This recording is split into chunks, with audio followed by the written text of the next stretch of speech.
Over the past year and a half, it's been very hard for Class B camper van manufacturers to get enough of these chassis. This is the Mercedes-Benz Sprinter. It's the most popular chassis these days for Class B camper vans.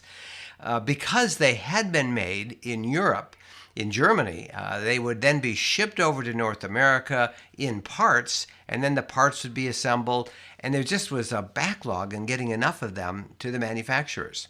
But now things have changed. A brand new factory has opened in South Carolina, and RV manufacturers are hopeful that the Sprinter backlog will soon be a thing of the past.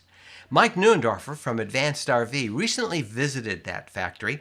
Mike runs Advanced RV near Cleveland, Ohio, and they're a very high-end upfitter. They take the chassis and they customize RVs. Mike sat down with us in our interview of the week, and I warn you, his video runs out in the middle of it. He just kind of froze, but the audio stayed, and that's our interview of the week as Mike talks about the 2019 Mercedes-Benz Sprinter.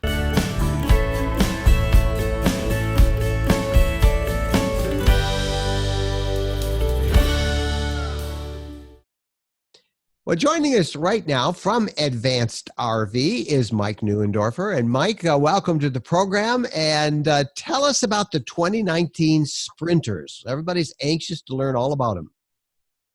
Well, I'll tell you what I know. I'm not an expert, but I have visited with technical people and marketing people in Dusseldorf within the last couple of months at the main production headquarters, actually at the RV show.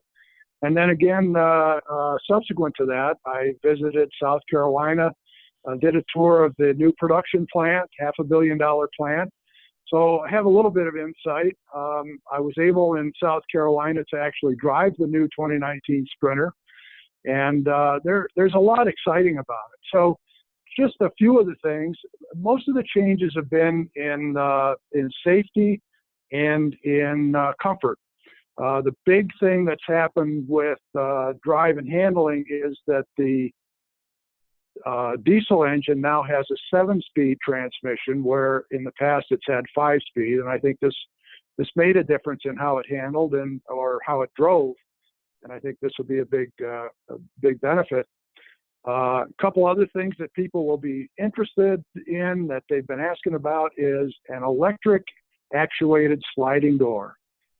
Finally, you have a door that is full open and closed, motor driven. And another thing that people will be very interested in, I think, is the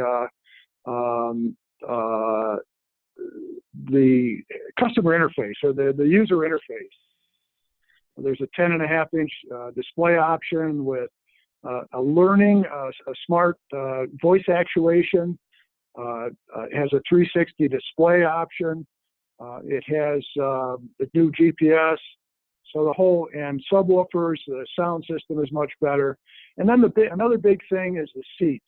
The seats have been totally redesigned for more adjustment. There's an under thigh pull out that is like the old BMWs, I think the first one I saw.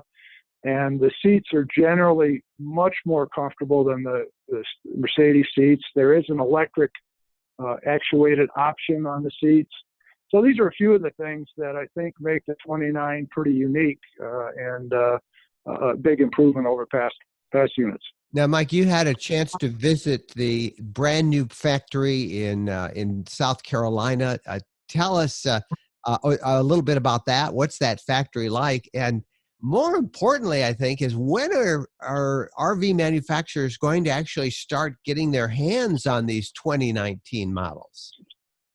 Well, the second question is the toughest one. The production line, the new plant is very impressive. It's about $500 million invested over the last 18 months to 2 years. The production line is very similar to Dusseldorf. And it's up and running, but as you can imagine, it's not going full force right now. They're still hiring and doing worldwide training, actually, for the production workers there. When the plant's full up, I think that there will be 12 to 1,300 employees. But a lot of robots and there's action. And in the parking lots around the plant, there are quite a few cab chassis in stock.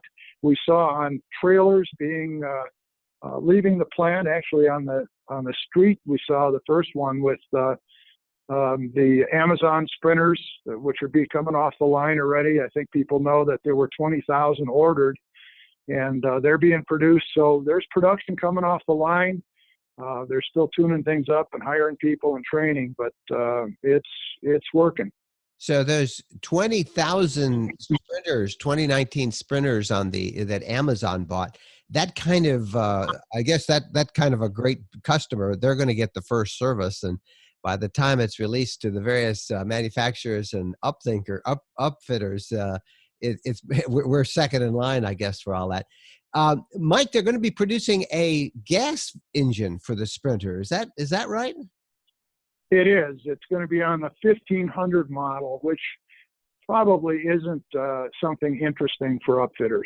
Yeah, it doesn't have the weight capacity. It's a low. I think it's the engine that's in the Metris right now with a transmission. I haven't paid a lot of attention to it because it doesn't really fit with upfitters, but has a transmission that's, I don't know if it's a 9-speed or a 10-speed, but it's a multi-gear transmission, but it's on the lightest version of the Sprinter. What did you think of that new factory? You mentioned a lot of robots. Obviously, it's state of the art, but do you think that will result, because they're making it now in the U.S., a little cheaper for at least the U.S. Upfitters, sprinters? Great question. I think that there's a cost saving certainly from avoiding the chicken tax by building in Dusseldorf, taking it into 3 or 4 components, putting it on shipping containers, and then reassembling in South Carolina. So there's cost savings there. The options that are available and the changes made on the new Sprinter make it a little difficult to figure out the pricing, because they've added so many things like the seats, the 7-speed transmission. I don't know. I would think it would be about a wash. I think that it's going to keep them from having to raise pricing, certainly. Very seldom do manufacturers like that actually lower prices, but I think they should be in good shape for value pricing going forward. So all we can say so far is pretty much sometime next year for these 2019s to really start showing up with the upfitters. I would imagine first quarter. Hopefully that's the target, and then of course it takes some time to build them. As you can imagine, one of our biggest concerns now is being able to get chassis. To answer your question earlier, Mike, if you have, I'll tell you what I know about production, at least as of today. Should we go into that, or do you? Yeah, I do. Just before you go into that, you have committed to do the Sprinter van only. I know you have looked at the ProMaster, and I am sure you've looked at. I see many of the other manufacturers have kind of looked at the Ford Transit as another chassis, probably because it's so hard to get these Sprinter chassis. But you're staying with Sprinter, correct?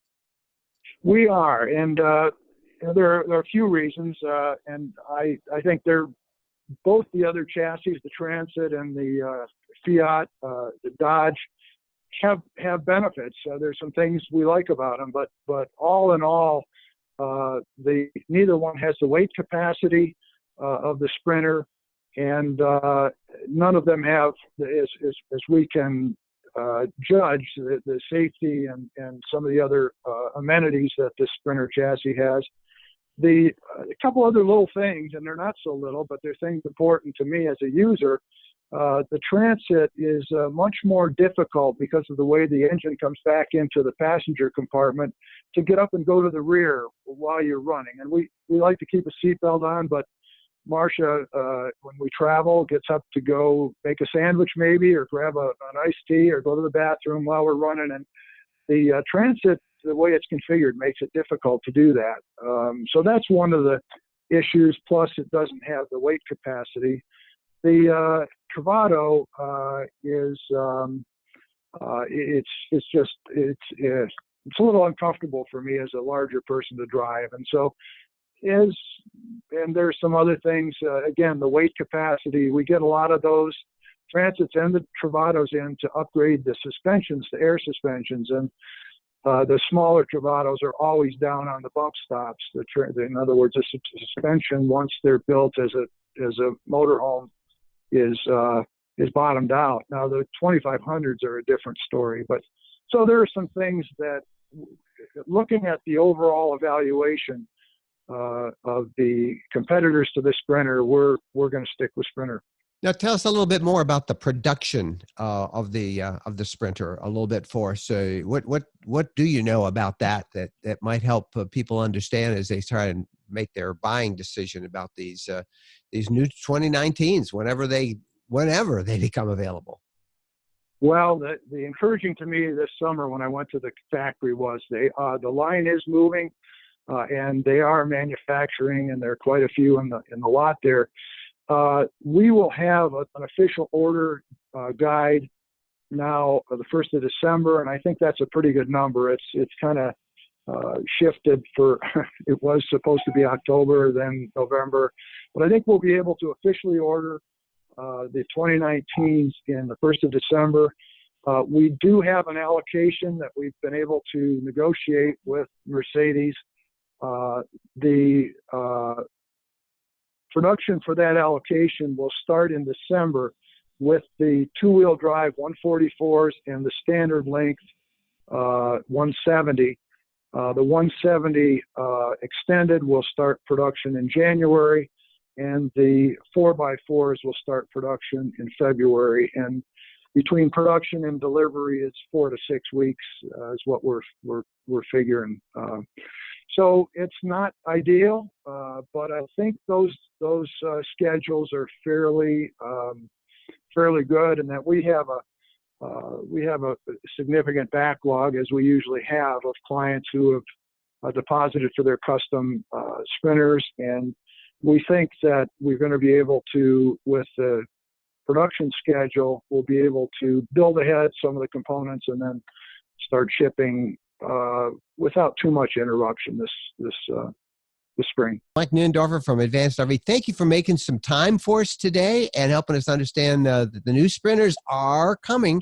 Well, Mike, thanks, and I hope you and Jennifer can visit us soon. And it's an open invitation to anyone else who would like to take a tour. We're always anxious to talk and learn from folks and show them around. In suburban Cleveland, Advanced RV. Thank you, Mike. Thanks to Mike for the interview. And if you go to the podcast, which is at roadtrekking.com/218, you can find a full written transcript of the interview we just had with Mike. And if you look in the description below, you'll find a link to his Advanced RV. Meantime, we thank you for watching and ask you to please subscribe to our RV Lifestyle channel right here on YouTube. I'm Mike. Thanks for watching.